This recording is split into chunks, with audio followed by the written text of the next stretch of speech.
Montesoro, el primer registro documental de las mujeres de la actividad audiovisual. 50 mujeres del cine argentino. Un lanzamiento de Ediciones del Empedrado. En todas las librerías o pedilo en delempedrado@gmail.com.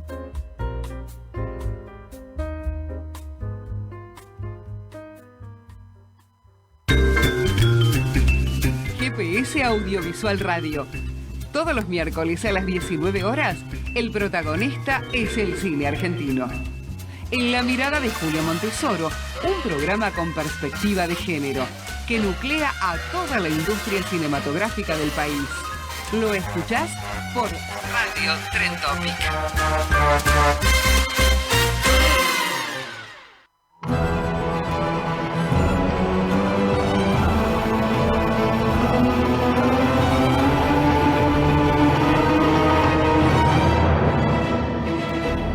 Buenas, buenas, buenas. Bienvenidos a GPS Audiovisual Radio, en nuestra cuarta temporada de emisión, con la producción periodística de Norberto Chap, la conducción de quien les habla, Julia Montesoro, y en los controles, Eliana Gómez.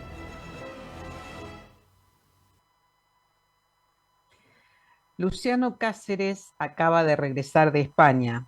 Allí exhibió en carácter de preestreno muy especial Nene Revancha. Y está aquí para asumir la dirección y el rol protagónico masculino de El Sátiro, que se presenta en el Teatro Regio de jueves a domingos. Estamos con Luciano Cáceres y es un gran gusto volver a recibirte aquí, Luciano, en GPS Audiovisual Radio. ¿Cómo estás? Muy bien, mi querida Julia, bien, bueno, siempre acá presente en tu programa, ya lo sabés. Sí. Y bueno, contento, la verdad que muy contento con este estreno en el Teatro Regio. Vuelvo a dirigir después de varios años.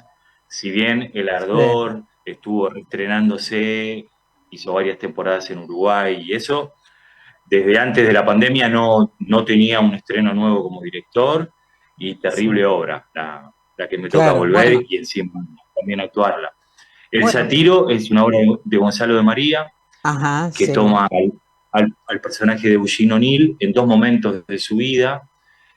Uno, como el presente, tiene que ver con él cuando recibe el premio Nobel y está internado por apendicitis en una clínica en Oakland.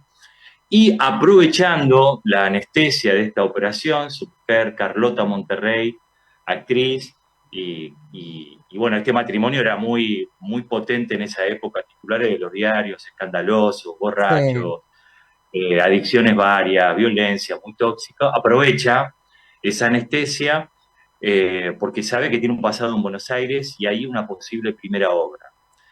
Y ahí es donde nuestro autor, Gonzalo de María, lo une, porque contemporáneamente a su estadía en Buenos Aires, porque como tantos otros grosos de la historia pasaron por Buenos Aires, él cumplía su mayoría de edad acá, esto es real, contemporáneo al tiempo que él estuvo en Buenos Aires, se filmó la porno más antigua de la historia que se conserva, que es argentina, casualmente, la vincula con eso, y El Sátiro, al estilo Ana Christie, como este título, otro título de O'Neill, ella piensa que es El Sátiro y en realidad es El Sátiro, que es esta porno que hace muy poco tiempo salió a la luz. Y es un disparate y habla de la representación, tanto por los roles y este nuevo estilo de teatro que él vino a traer con el realismo norteamericano, ese padre del realismo norteamericano, y la llegada al cine, y la llegada al cine sonoro. Es una obra atravesada también por lo cinematográfico desde la puesta. Sí, maravilloso por otra parte, todo lo que contás. Estamos contentos. Y bueno, Alejandra Radano, Josefina Scaglione y grandes compañeras me acompañan ahí también en el elenco. Sí, muy atractiva la propuesta, por otra parte. ¿Y qué muy cinematográfica, por eso estamos acá también hablando del programa. Y después te cuento lo que fue el preestreno de Nene Revancha, dentro de Conexión Buenos Aires-Madrid, en donde como presentaba un nuevo proyecto y también viajaba Gonzalo con El Baco y la Vaca, esta obra que interpreta a Marco Caponi. Así fue que, estando allá, surgió la posibilidad de hacer una pasada de preestreno con la industria de allá, y la verdad que funcionó bárbaro. La primera película de Gonzalo de María que acompañamos Claro, también claro. produciendo de manera independiente, con los hermanos Pinto y Mexina, que es una productora, la productora de Gerardo Berra, que es un productor mexicano que se sumó a esta patriada, y la verdad que muy bien, muy contento. Ahora, ¿qué te decidió sí, te decidió, te instó a asumir el doble rol, digamos, de director y también protagonista de la obra? Vos tenés Bueno, primero dos experiencia cosas. en las dos cosas, ¿no? Pero bueno, Soy un fanático de O'Neill y sobre todo de él como personaje, y esa última gran obra que es El largo viaje de un día hacia la noche, personaje que siempre quise hacer y es mi obra favorita. Y Gonzalo de María, sabiendo esto, escribió esta obra y me dijo, la tenés que hacer vos. Cuando presentamos al San Martín el proyecto, también Gabriela Ricardes, me encanta que dirija, pero esta obra la tenés que actuar vos. Y así fue que me rodeé de dos grandes y, y bueno, no hay excusas. Es una locura hacerlo, pero bueno, hay todo un equipo detrás y dos grandes compañeras ahí que bancan la parada sabiendo que estoy actuando y dirigiéndolas al mismo tiempo. Pero bueno, ahora una vez que empezó la obra ya uno está dentro, ¿viste? Y claro, como tiene que claro. ser. Te encantan esos desafíos, Luciano, por otra Sí, parte. sí, sí, la verdad que sí. Siempre estás Y nada, es una generando. obra muy, muy nutritiva y es otro tipo de teatro Ujú. y es más experimental. Y obviamente aparecen estos textos nobles como el de Gonzalo de María, que es un gran autor, de los mejores autores vivos que tenemos en nuestro país, y sus obras Sí. se hacen en todo el mundo. Así que es un placer. Es la quinta obra que dirijo de Gonzalo y la primera que actúo y Que dirijo. Así dirigís a que somos un Gonzalo, dúo. que Claro, dirigís es a la quinta Gonzalo. vez que dirijo obra, que dirijo Claro, obra de Gonzalo de María. La claro, primera fue El Cordero de los Ojos Azules con Manso y Belloso, hace como 12 años atrás. Luego El Acto Gratuito con Caponi. El Pequeño Circo de los Hermanos Suárez con Caponi y Castro. excelente. Después 40 días, 40 noches con Leonor otra vez, con Leonor Manso. Y bueno, esta quinta obra, la verdad que muy contento. Muy contento, y de jueves a domingo, como bien dijiste, en el Regio. Ajá, bien. ¿Y hay entradas disponibles? ¿Cómo hace la Sí, sí, gente sí, sí. para encontrarse con esta propuesta? Bueno, en todas las boleterías del complejo, si las quieren ir a buscar ahí, o sea, no es necesario que vayan hasta el Regio, sino Ajá. que pueden comprar en San Martín, en el Sarmiento, en La Boca, pueden comprar para cualquiera de los teatros, y si no, directamente por la web del Complejo Teatral de Buenos Aires, que ahí están a Ujú, la venta las entradas. claro. Son Bueno, entradas económicas, es un teatro público, así que no hay sí, excusa. sí, sí, es un teatro hermoso por otra parte, además. Sí, sí, Sí, precioso, precioso, y preciosa la gente también que trabaja ahí. Y estar en un barrio está buenísimo también, poder claro, llevar a un barrio teatro y de esta calidad. claro, claro, claro. Ahora, bueno, recién comentabas, hace muy pocos días volviste de Madrid y a este estreno, esta función tan especial, ¿no? Que hubo de Nene Revancha, que bueno, en algún momento tendremos oportunidad de verla aquí, pero no nos adelantemos sobre esto.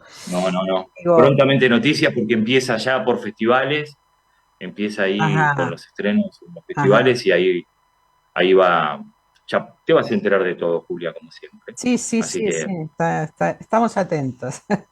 así es. Ahora Y digo, después lo otro interesante fue que tuvimos un lanzamiento de una nueva película que va a dirigir Diego Corsini con Eduardo Pinto, que se va a rodar en ajá, la noche de Madrid, que se llama Adiós Madrid, y cuenta la historia de un tipo que hace 35 años que no ve a su padre se fue a vivir a Madrid a liberar su homosexualidad y a tener otra vida que no podía tener acá, una sí, suerte de abandono que luego se va a enterar en la historia que no es tanto.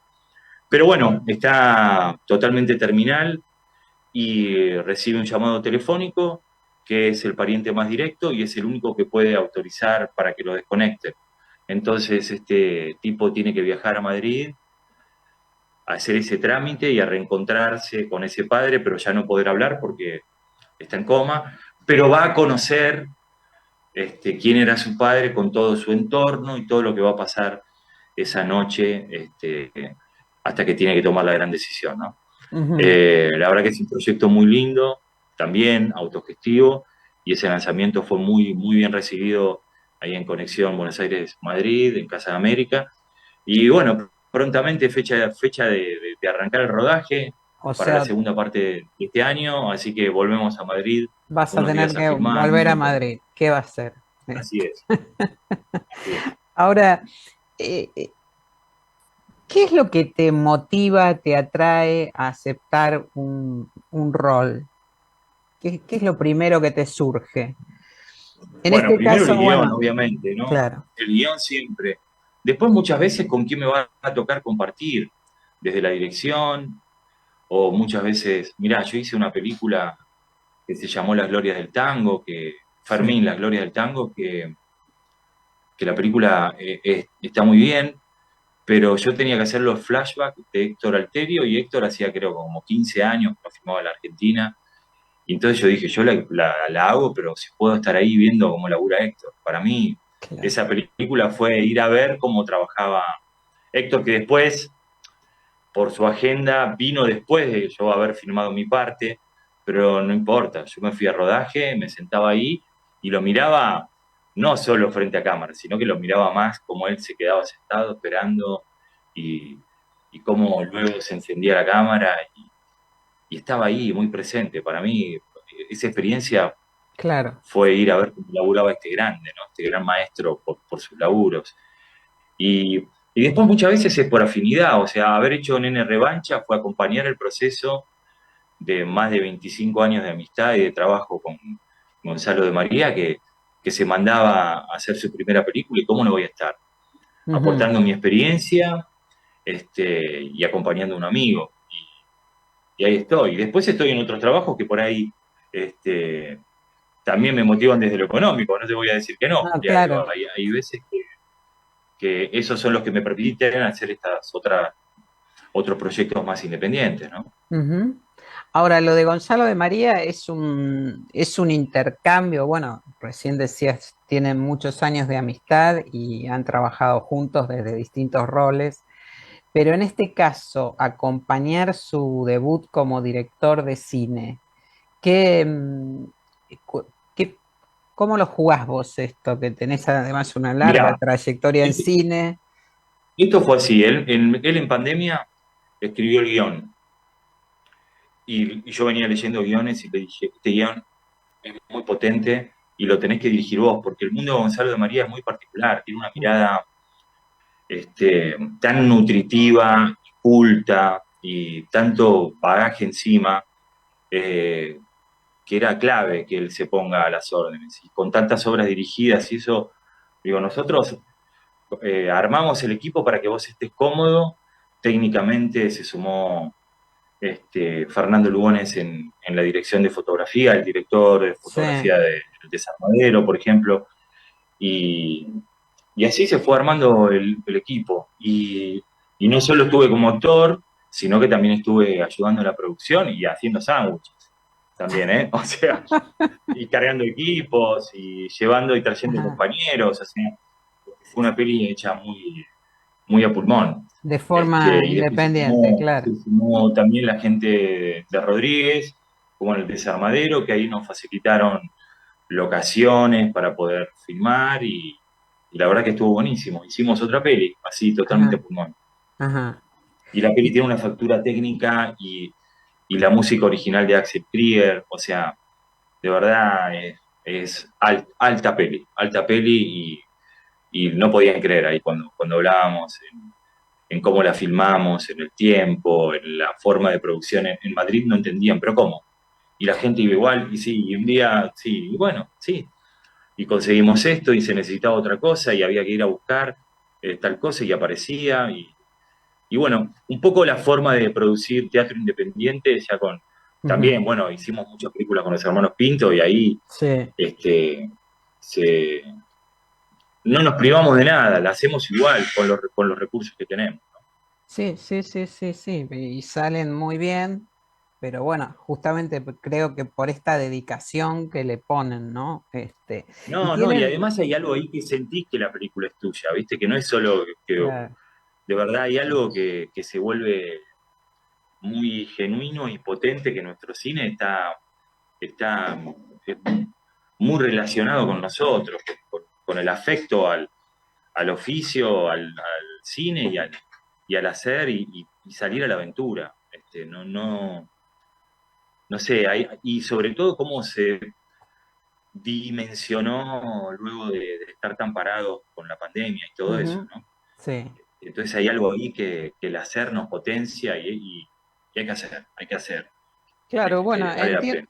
entiendo que también en ustedes, en vos, en los hermanos Pinto, debe jugar también un rol importante conservar la autoría y la identidad del proyecto, ¿no? Que es Exacto. algo que se está perdiendo bastante, lamentablemente, a raíz de este auge de las plataformas y de la forma en que se produce en estos momentos, ¿no?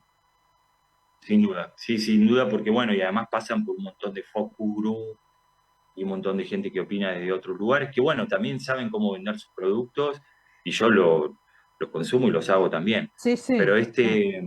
estos proyectos independientes tienen una libertad que no se compara con nada. Y se respira en las películas eso, que tienen identidad propia además y se agradece. A mí me encanta y soy consumidor del cine independiente, obviamente. Sí, sí, consumidor y hacedor del cine independiente, Luciana. Sí. Ahora, No, ¿tienen y algo? aparte muchas veces me preguntan a mí, ¿pero por qué haces esa película?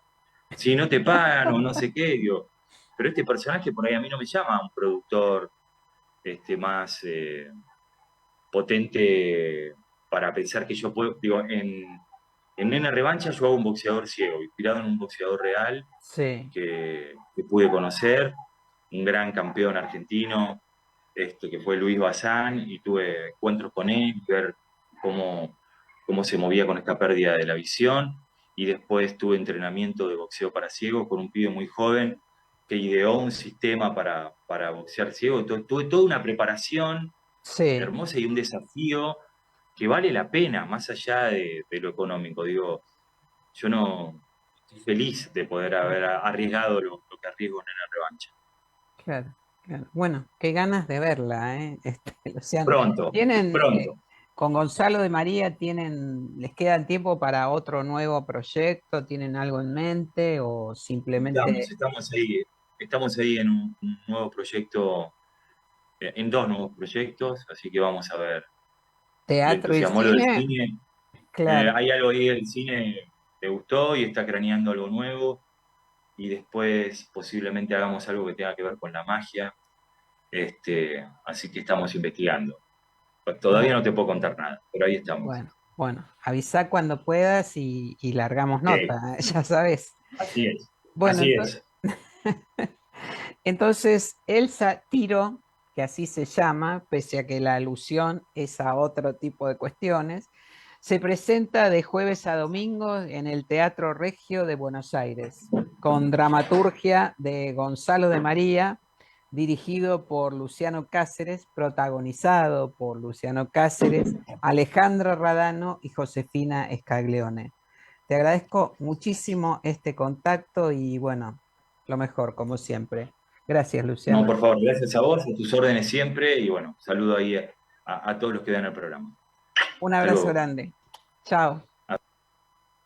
En el marco del ciclo Marzo, Mes de Mujeres, organizado por la Comisión de Género de DAC, mañana jueves a las 18 se presenta en el auditorio de DAC el documental Retratos del Futuro, de Virna Molina.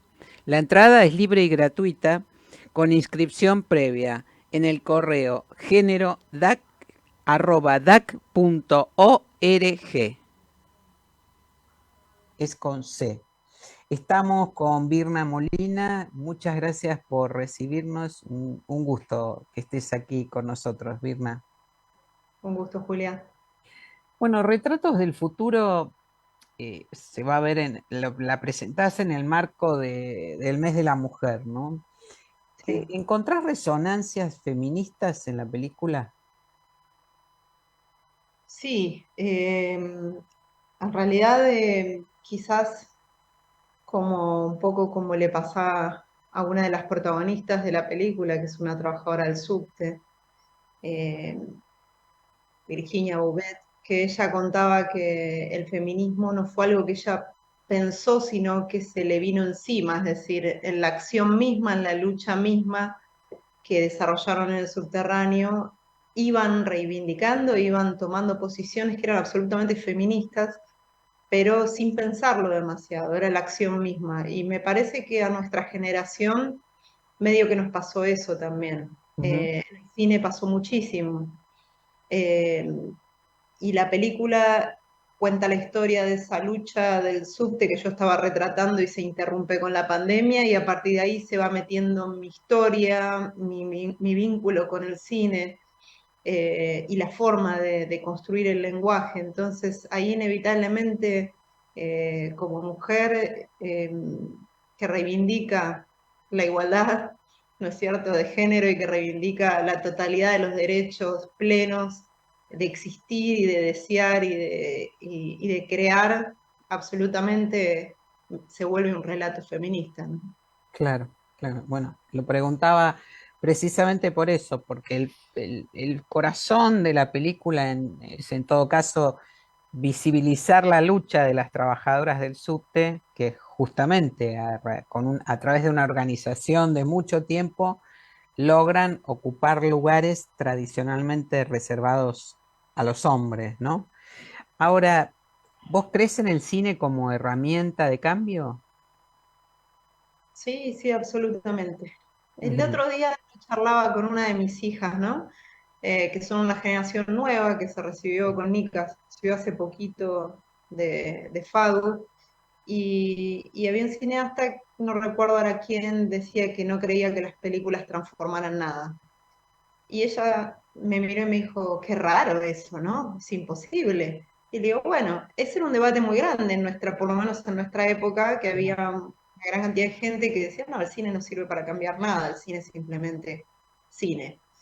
Y tanto Ernesto como yo y como otra gente con la que compartimos la formación en cine, decíamos, no, el cine es una herramienta muy poderosa de transformación eh, desde todo punto de vista. Creo que cuando la película te llega al alma, vos salís de ahí diferente, ¿no? Como que hay algo que se transformó para no volver a hacer lo mismo. Entonces sí, es una herramienta de transformación profunda, como un libro, ¿no? Como una obra de teatro, como una Claro, pintura, como lo que es el arte, ¿no? La música. claro. Por lo menos eso debería ser en esencia, ¿no? Ahora, vos crees en el cine como un proceso colectivo? De hecho, tu obra como realizadora está por 2 décadas vinculada, relacionada, realizada con Ernesto Ardito, tu compañero.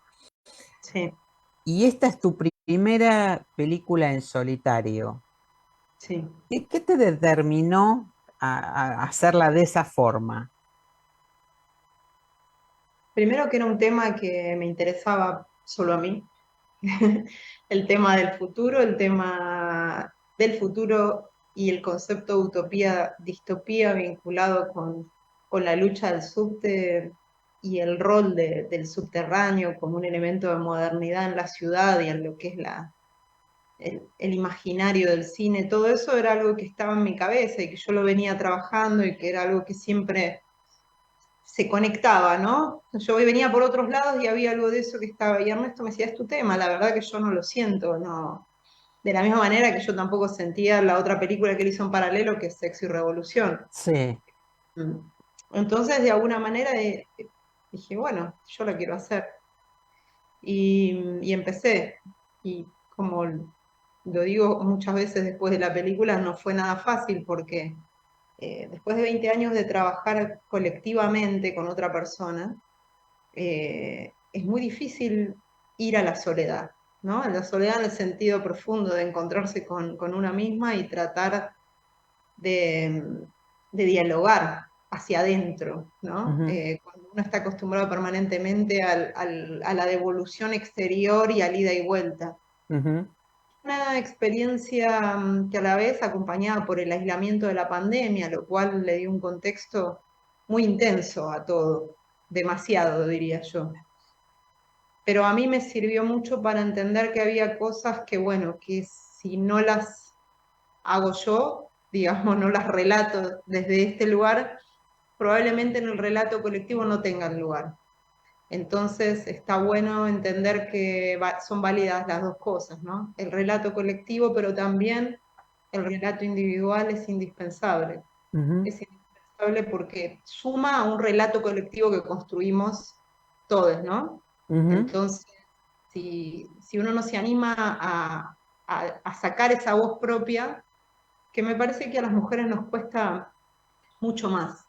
Lo hablaba con compañeras, colegas de cine Sí, y hay una cosa, ¿no? Que es el mandato, la marca, ¿no? Histórica en el que fuimos colocadas y en ese sentido tomar la suficiente confianza como para decir, esto vale la pena que sea contado y lo que estoy diciendo verdaderamente vale la pena de que se escuche, ¿no? Hay una cosa ujú, ahí de legitimizarse una misma que es un proceso difícil y no es fácil, no es fácil, para mí no me resultó fácil para nada. Ahí me di cuenta también, yo que me creí una mujer independiente, cómo pesa, ¿no? El sí, mandato y no porque mis padres me educaron muy libremente y siempre confiando en mí, pero no importa, es algo generacional, es algo más sí, fuerte, es algo sí, histórico que nos atraviesa, ¿no? sí, exactamente. Sí, como que siempre necesitamos las mujeres una validación más, una opinión más.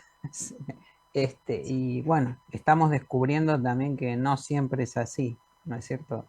Quizás a fuerza de golpes y de tropezones, pero bueno, Sí, este, también a fuerza de generaciones, ¿no? Yo veo que en las generaciones más jóvenes cada vez es más fácil y eso está buenísimo. Eso claro, claro. es un avance increíble y está buenísimo. Sí, en ese sentido vinieron, estas jóvenes vinieron a enseñarnos justamente, ¿no? Darle para adelante, este, y atravesar las paredes si es necesario, ¿no? Algo que por ahí intuíamos, pero bueno, no teníamos del todo claro.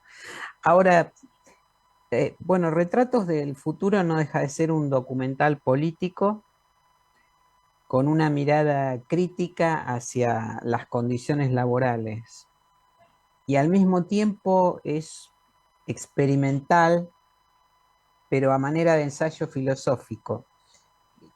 ¿Qué película hubiera sido sin la pandemia? Qué buena pregunta. Creo que no la voy a poder responder. No lo sé, porque la idea de la utopía y la distopía y todo el comienzo de la película existía antes de la pandemia. O sea, toda la secuencia Ah, inicial, casi como película de ciencia ficción, es algo que lo construí casi al principio de todo, fue algo que nació rápidamente y naturalmente y, y se colocó ahí como la máquina, el lenguaje que iba a armar, el archivo, mm, iba dialogando. Ahora bien, la pandemia lo que hizo fue como reubicar todo el relato, ¿no? Me obliga a mí a ponerme en primera persona y a partir de ahí inevitablemente el relato toma otra forma. Yo no me hubiera animado por esta cuestión, ¿no? De que mi palabra no vale tanto como para estar ahí relatando. Es más interesante la palabra, pero bueno, como la palabra de quienes yo estaba retratando fue interrumpida porque no pude seguir claro, profundizando ese relato que estaba haciendo, para poder conectar todo eso, inevitablemente tenía que entrar. Y ahí me pareció muy interesante porque es como la parte de atrás del cine, ¿no? Los que hacemos sí, cine tratando de conectar con el espectador e ir explicándole, o no sé si explicándole, ir tratando de ponerlos en nuestros pies, ¿no? Y que vayan recorriendo esa cosa de cómo se va construyendo el relato, ujú, cómo sentimos, qué sentimos, cómo retratamos, cómo nos va atravesando la vida y en todo eso se va haciendo el cine. Eh, no es algo ajeno a nuestra vida. Por lo menos a mí el cine me atraviesa en lo más profundo. Yo no puedo separar mi vida cotidiana, íntima, del cine. Es toda una misma cosa. Y lo que admiro y lo que me genera una cuestión de sorpresa, pero a la vez de esperanza, trato de retratarlo. Por eso el tema del subte para mí era algo increíble, o sea, era una utopía. La lucha de los trabajadores del subte era una utopía.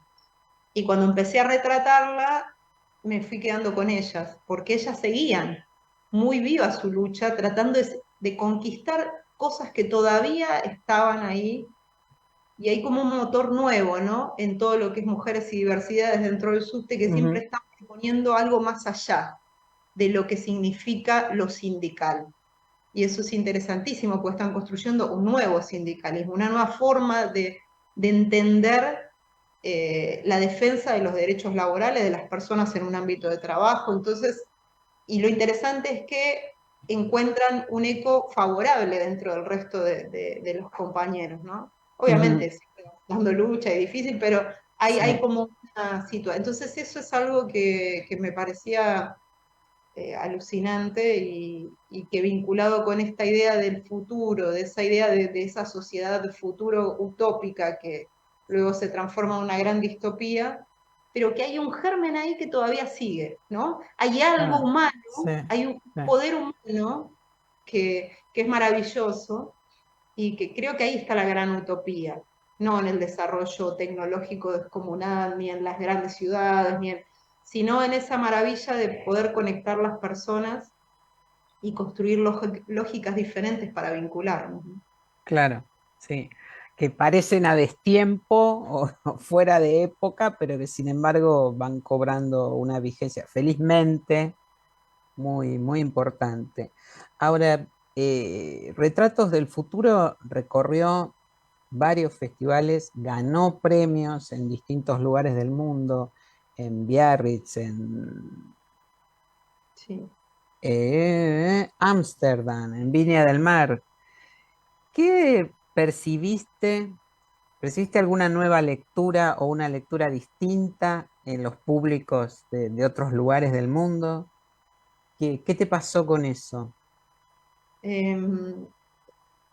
Mira, por ejemplo, cuando la pasamos en Holanda, todavía estábamos en pandemia. Fue en noviembre del 2021 y yo recuerdo que el festival terminó antes, IDFA, justamente por el rebrote de COVID.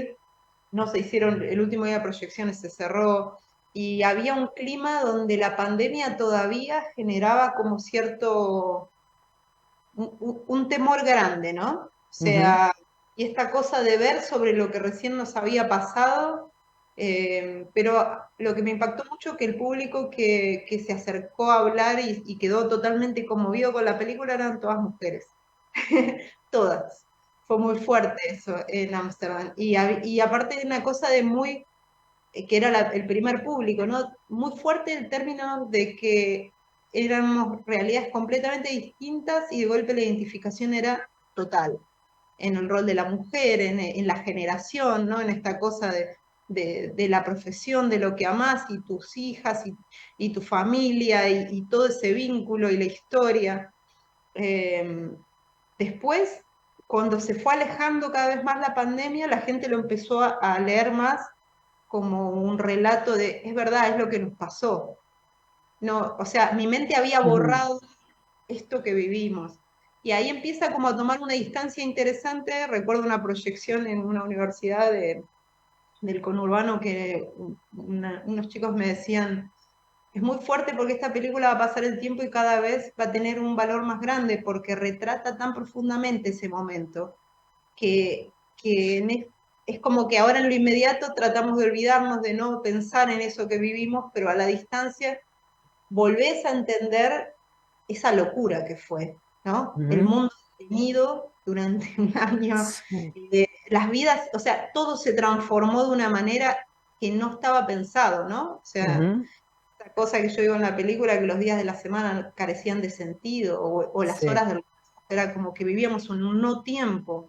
Y eso es fuerte porque de golpe nos dio la dimensión de que la humanidad puede vivir en un no tiempo. y que esta lógica en la que estamos atados en realidad es una gran ficción, aunque la creemos la realidad más sólida. Sí, sí, sí. Todas esas cuestiones, pero bueno, para mí el impacto más fuerte de todo fue el de Biarritz, porque nada, había un jurado que para mí era increíble, todo el jurado, pero en particular Nicolás Philibert, que es como un cineasta al que admiro. Y cuando supe que iba a ser jurado, dije, wow, ya que vea la película para mí ya está.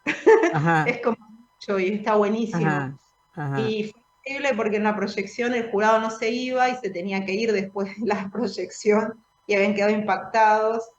Y después la devolución que dieron cuando dieron el premio fue como, nada, yo o sea, me impactó que les llegara tan profundamente, Ujú, ¿no? ujú. El relato que yo había pensado, porque hay muchas capas, entonces en las capas vos decís, bueno, a lo mejor el espectador que está del otro lado no va a sentir esto, no va a entender lo otro, pero sí. Y Filiber me decía, un documental pasa a ser una película cuando supera el tema, se transforma en una película poderosa.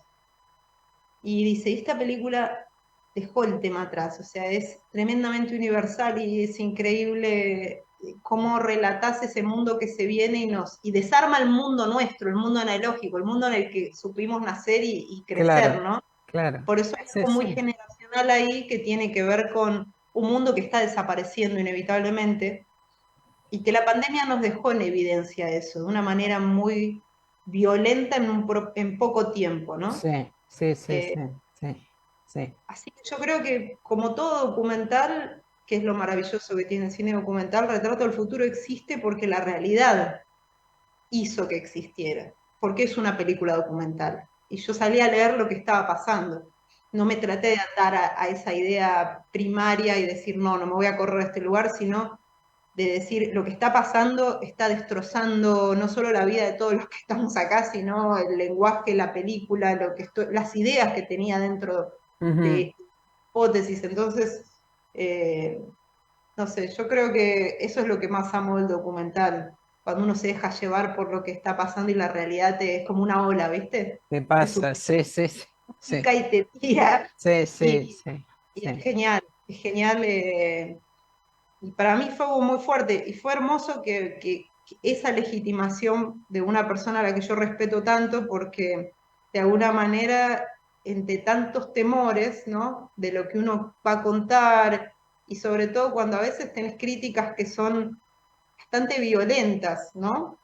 Ujú. Entonces, hubo críticas maravillosas y hermosas, pero hubo otras bastante violentas. Entonces, vos decís, todo el tiempo tenés miedo, ¿no? Miedo Mm, de pecar de egocentrista, miedo de que bueno, miedo de mirar, miedo de hablar, que claro. ese es el patriarcado.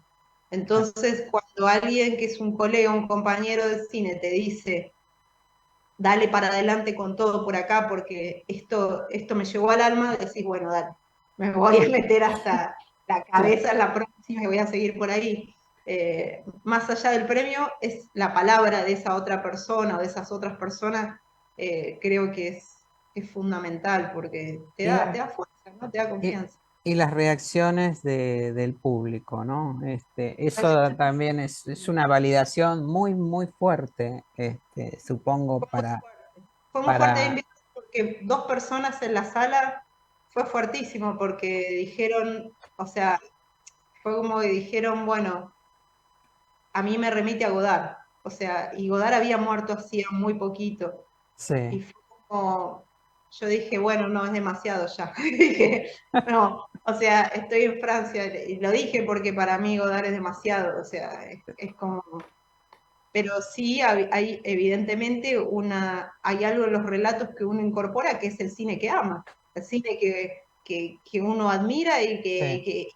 y que es parte del imaginario. Entonces, eso lo plasmás, consciente o inconscientemente lo plasmás. Eh, Sí, bueno, fue invitamos entonces, celebro todo esto que estás contando, que pasó y seguirá pasando con Retratos del Futuro. Y recordamos entonces que mañana jueves a las 18, en el marco de Marzo de Mujeres, el ciclo organizado por la Comisión de Género de DAC, conmemorando el mes de la mujer, se presenta Retratos del Futuro, de Virna Molina.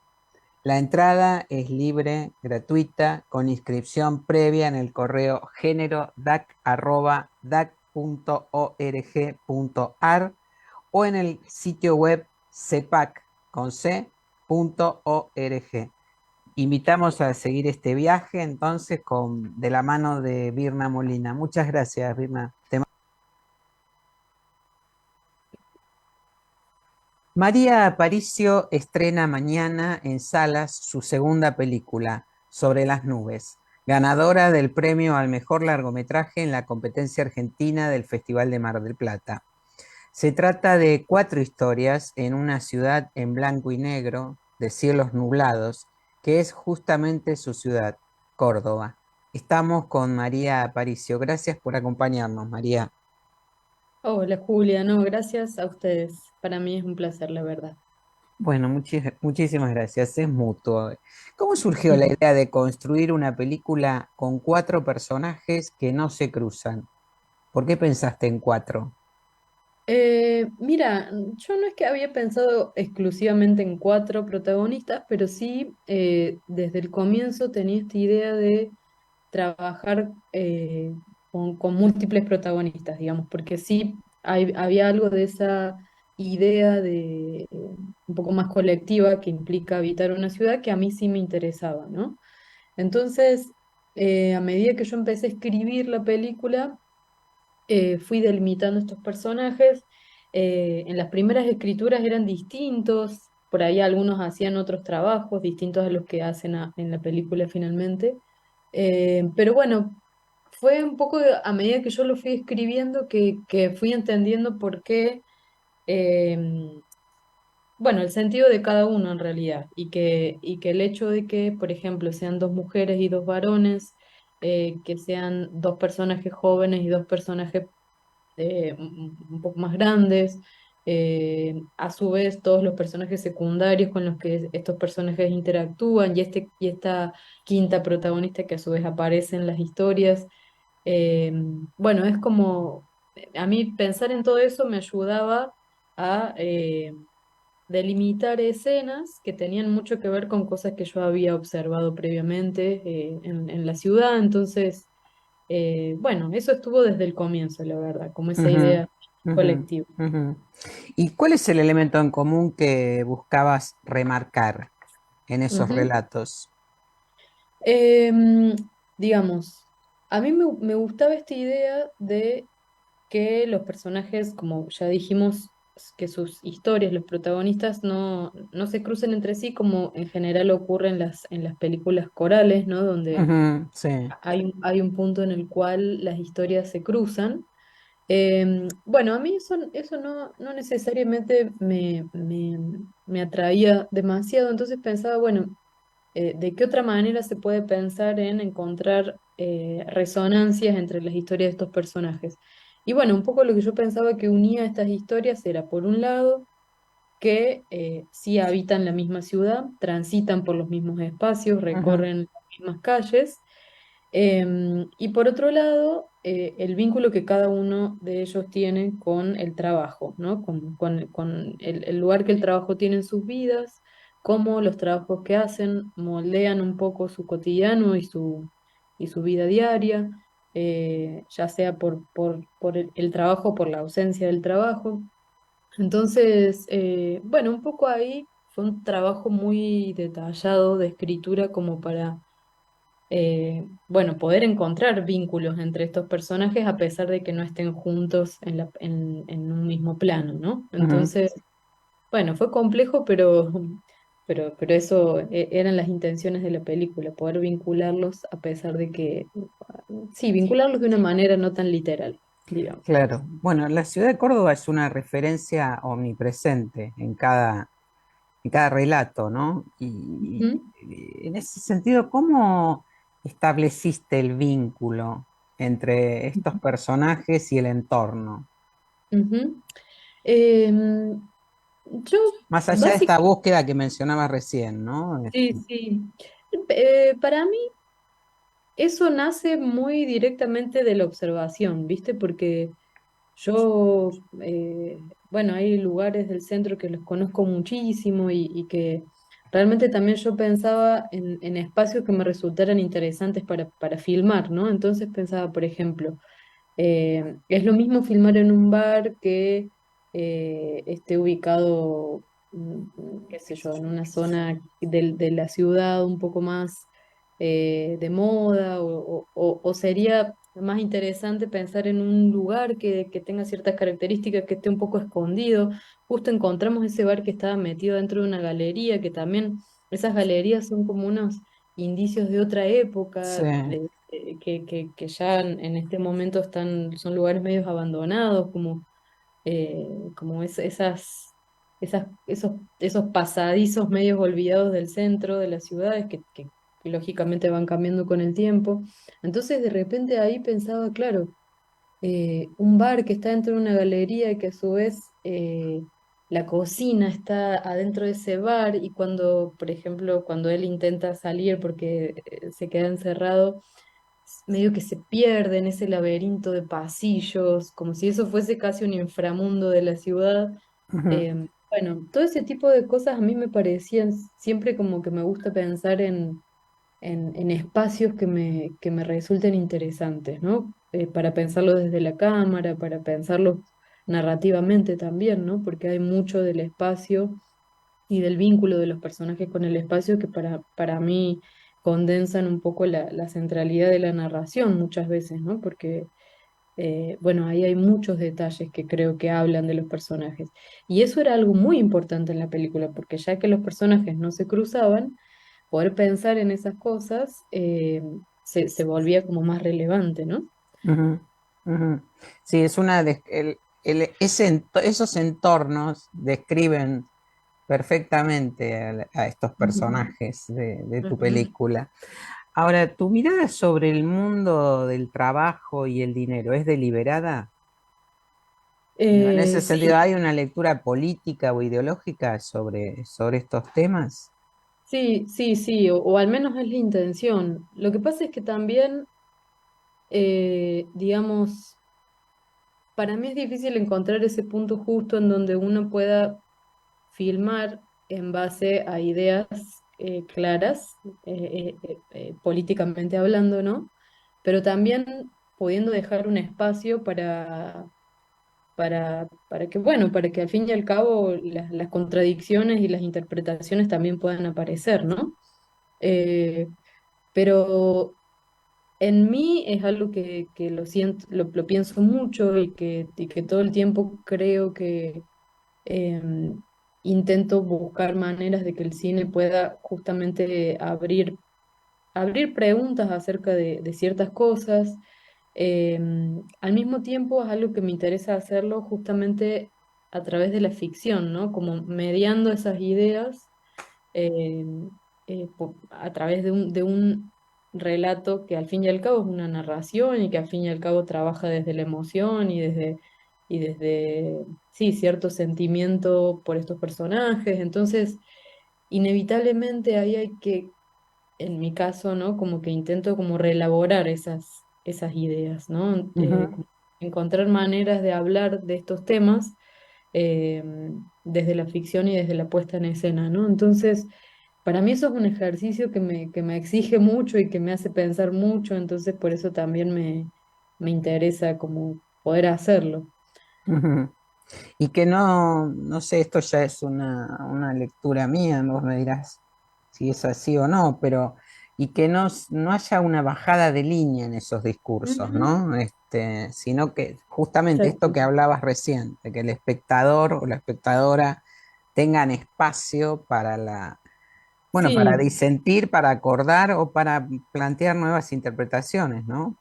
totalmente, porque además a mí me parece que eso es muy interesante porque yo creo mucho que lo político también se manifiesta y se juega permanentemente en zonas que por ahí no son tan convencionales, ¿no? Porque por ahí si uno piensa en lo político, es como que, bueno, por ahí hay una idea de la práctica política que tiene que ver con, bueno, marcar las diferencias, ¿no? Sí, Establecer lo que me separa a mí de vos o de tus ideas, que por un lado en realidad, digo, sí creo que es importante tener en claro eh, las creencias, ¿no? de cada quien, pero por otro lado, para mí también es un gesto muy político tratar de pensar de qué manera eh, yo puedo encontrarme en tus ideas, ¿no? O de qué manera puedo intentar Ujú, comprender por qué pensás de ese modo. Entonces, hay algo también en ese sentido por ejemplo, de la ternura o de la amabilidad, que es algo que por ahí se suele leer, como que se lo suele asociar como algo más ingenuo, ¿no? Como pensar, bueno, la ternura o la bondad o la amabilidad como gestos ingenuos. Yo creo que en realidad pueden ser gestos muy políticos esos, más en un presente como en el que estamos nosotros, que es, como parece que se edifica en base a la confrontación permanente, ¿no? Como ujú. eso es algo que a mí nada, lo pienso mucho, la verdad. Pienso mucho cómo llevar adelante la política en gestos cotidianos también, ¿no? Ahora, la película no puede, no evita o no puede evitar el tono de melancolía, ¿no? Ujú. ¿Formaba parte de la necesidad narrativa o surgió así en forma inconsciente durante el rodaje? Habría que pensar, mira, yo me gustaría buscar una definición de melancolía, porque Mm, si la melancolía quizás es como ese sentimiento medio extraño, medio misterioso que uno puede sentir en ciertos momentos que tienen quizás que ver con sentirse conmovido, con sentirse movilizado por algo.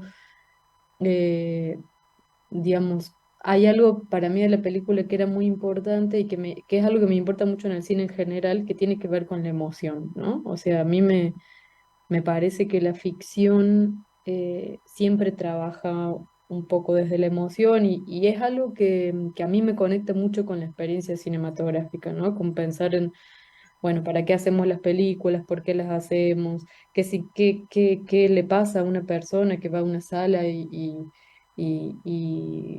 nada, dedica ese tiempo de su vida para mirar eso que ve en esa sala, ¿no? Como que hay algo ahí en el vínculo entre la película y los espectadores que para mí es muy importante, ¿viste? No podría decirte que, ujú, bueno, yo ujú. hago la película que quiero y que después que suceda lo que suceda con los espectadores, que hay muchos cineastas que por ahí tienen un vínculo un poco más desprendido con eso. A mí no, a mí como que siento que me importa mucho, más allá de que también para las películas que yo hago, que por ahí que hago con las personas que tengo cerca, son películas que en general no pueden acceder a grandísimos públicos, entonces eso también es una pregunta que para mí interpela mucho el cine que hacemos y es algo en lo que pienso. Entonces la emoción para mí, si yo alguna vez pudiera lograr filmar escenas que produzcan algún tipo de emoción, yo me sentiría muy feliz de poder hacerlo. Y un poco creo que esta idea de la melancolía puede tener un poco que ver con eso, quizás, como que la Ujú. película intenta generar esos momentos de emoción que al mismo tiempo están ligados a cierta tristeza, quizás porque los personajes atraviesan situaciones que no siempre son del todo felices, entonces, Sí. como una emoción ensimismada, si se quiere. Bueno, como la vida misma, diría, ¿no? Claro, En ese sentido es también un claro, registro documental, si se quiere, tu es película. cierto, es Y cierto, bueno, la pero ficción, por otra parte, te escuchaba y decía, qué mejor que despertar sentimientos, claro, ¿no? sí, Un relato cinematográfico para mí es básicamente o esencialmente eso, digo, sí, sentimientos, ¿no? sí, Este, sí, sí, yo estoy muy de acuerdo con eso. Y a veces el cine del presente me parece bueno, por suerte es muy diverso y es muy amplio sí. y creo que eso siempre hay que celebrarlo, ¿no? Pero por otro lado hay veces que como que el cine eh, bueno, más independiente, o el cine de festivales, me parece que está muy desarticulado de, de pensar en los públicos, ¿no? Y Ujú, digo que bueno, eso es un mundo enorme y se pueden decir muchísimas cosas sobre eso, pero, pero bueno, es algo que creo que es importante que volvamos a pensar, ¿no? Como que hacemos las películas para las personas que las ven y no solamente para los festivales, ¿no? Entonces, en ese sentido, el sentimiento, la emoción, lo que hay detrás de lo que filmamos, creo que, bueno, tiene mucho que ver con eso, ¿no? ujú, sin duda, sin duda. Este, ahora, hablando de festivales, bueno, el 14 de abril la película se presenta en la competencia de Las Palmas. Exactamente, sí, sí, También va a estar en la sección oficial del Indie Lisboa. exactamente, sí, Bueno, el premio de Mar del Plata, pero también tuviste premios de México, en Valdivia. ¿Cuáles son, sí. hablando de esto de los festivales y del público, ¿no? ¿Cuáles son los tópicos universales que aborda sobre las nubes y que la gente te lo ha ido marcando en estas Ujú, proyecciones o vos ujú, percibiste que eran ujú, justamente los generadores de esa atracción, de emociones, ¿no? ujú. Yo creo, mira, esto lo sentí por primera vez en Valdivia, porque en Valdivia fue el segundo lugar en el que yo pude estar presente, porque la película estrenó en un festival en Marsella, en Francia, que por suerte pude acompañarla. Después estuvo en otros lados, pero Valdivia fue el segundo lugar en el que pude estar. Y en Marsella fue extraña la recepción porque bueno, además de todas esas sensaciones rarísimas que atraviesan a una cuando está mostrando por primera vez una película que encima llevó tanto tiempo, bueno, era un público muy diverso, como de gente de distintas procedencias, entonces yo tenía que hablar en inglés, entonces bueno, era más difícil entender de qué manera se estaba siendo recibida la película, pero por ejemplo en Valdivia eh, por primera vez sentí que había como eso, como una emoción muy fuerte de los públicos que fueron en ese momento al festival, también porque Valdivia es un festival muy especial, las salas están llenas y eso es algo hermoso cada vez que uno va a un festival o a una sala, ¿no? Ujú, Como sentir esa vitalidad del público. Y yo no sé si era por una cierta empatía latinoamericana o por dónde será que viene, pero bueno, todas las situaciones vinculadas a lo laboral o vinculadas a la incertidumbre que es vivir en este mundo, ¿no? Y en particular en nuestro país, ¿no? Como esta sensación de que lo único que hay es el presente y que todo lo que viene hacia adelante es muy incierto y es muy difícil de proyectarlo. Entonces, esa sensación un poco eh, agobiante de vivir en las ciudades, pero que al mismo tiempo sí está filtrada por pequeños momentos de redención, ¿no? Como momentos en donde creo que a partir del encuentro con otros, ese agobio puede tener como sí, como que se deshace un poco, ¿no? Entonces, eso creo que está en las reacciones del público. Pero bueno, cada público es diferente, ¿no? claro. Cada situación es distinta, así que en ese sentido también siempre es muy lindo poder acompañar las películas para poder presenciar eso, ¿no? Recordemos entonces que desde mañana se presenta en Salas Sobre las Nubes, protagonizada por Eva Bianco, Malena León, Leandro García Ponzo, Pablo Limarci y Juana Oviedo. Y es la oportunidad entonces para encontrarse con este mundo de sensaciones que propone Sobre Ujú. las Nubes. Muchas gracias, María Aparicio. No, muchas gracias a vos, Julia, un placer enorme. Un beso. Adiós. Nos despedimos hasta el próximo miércoles. Gracias por acompañarnos. Y ya saben, como decimos siempre, vean cine argentino.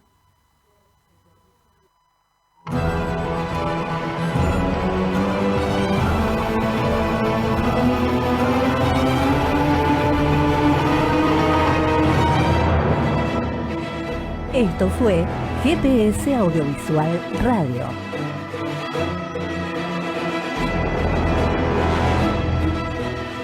Los esperamos el próximo miércoles a las 19 horas por Radio Trento.